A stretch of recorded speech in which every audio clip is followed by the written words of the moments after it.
கரூரில் நடந்தது பெருந்துயரம், கொடுந்துயரம். இதுவரை நடக்காத துயரம், இனி நடக்கக்கூடாத துயரம். மருத்துவமனைக்கு நான் நேரில் போய் பார்த்த காட்சிகள் இன்னும் என் கண்ணை விட்டு அகலலை. கனத்த மனநிலையிலையும் துயரத்திலையும் தான் இன்னும் இருக்கேன்.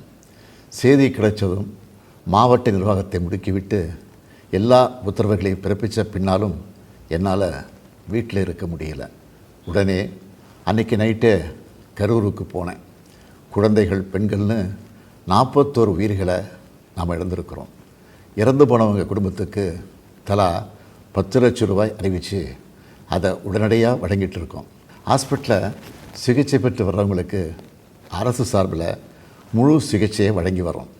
நடந்த சம்பவங்களுக்கான முழுமையான உண்மையான காரணத்தை ஆராய முன்னாள் நீதியரசர் அருணா ஜெகதீசன் அவர்கள் தலைமையில் ஒரு நபர் விசாரணை ஆணையம் அமைக்கப்பட்டிருக்கு. ஆணையத்தோட அறிக்கை அடிப்படையில் அரசோட அடுத்த கட்ட நடவடிக்கையில் இருக்கும்னு உறுதியளிக்கிறேன். இதற்கிடையே சோஷியல் மீடியாவில் சிலர் பரப்புகிற வதந்திகளையும் பொய் செய்திகளையும் பார்த்துட்டு தான் இருக்கேன்.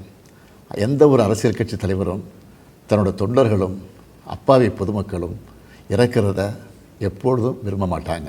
இந்த சம்பவத்தில் உயிரிழந்தவங்க எந்த கட்சி சார்ந்தவங்களாக இருந்தாலும் என்னை பொறுத்த வரைக்கும் அவங்க நம்மளோட தமிழ் உறவுகள்.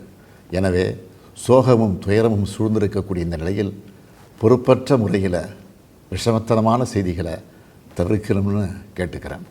அரசியல் கட்சிகள், பொது அமைப்புகள் இது போன்ற நிகழ்ச்சிகள் நடத்தும்போது இனி வரும் காலங்களில் எத்தகைய பொறுப்போடு நடந்துக்கணும்ன்ற விதிமுறைகளை வகுக்க வேண்டியது நம்ம எல்லோருடைய கடமை. எனவே நீதியரசரின் ஆணைய அறிக்கை கிடைச்ச பிறகு எல்லா அரசியல் கட்சிகள், பொது அமைப்புகளோடு ஆலோசனை நடத்தி இதற்கான விதிகள், நெறிமுறைகள் வகுக்கப்படும்னு உறுதியளிக்கிறேன். அத்தகைய நெறிமுறைகளுக்கு எல்லாரும் ஒத்துழைப்பு தருவாங்கன்னு நம்புகிறேன். மனித உயிர்களே எல்லாத்துக்கும் மேலானது. மானுடப்பற்றே அனைவருக்கும் வேண்டியது. அரசியல் நிலைப்பாடுகள், கொள்கை முரண்பாடுகள், தனி மனித பகைகள்னு எல்லாத்தையும் விளக்கி வச்சுட்டு எல்லாரும் மக்களுடைய நலனுக்காக சிந்திக்கணும்னு கேட்டுக்கிறேன். தமிழ்நாடு எப்போவுமே நாட்டுக்கு பல வகைகளில் முன்னோடியாகத்தான் இருந்திருக்கு. இதுபோன்ற நிகழ்வுகள் இனி எந்த காலத்திலையும் நடக்காமல் தடுக்க வேண்டியது நம்ம எல்லோருடைய கடமை. நன்றி, வணக்கம்.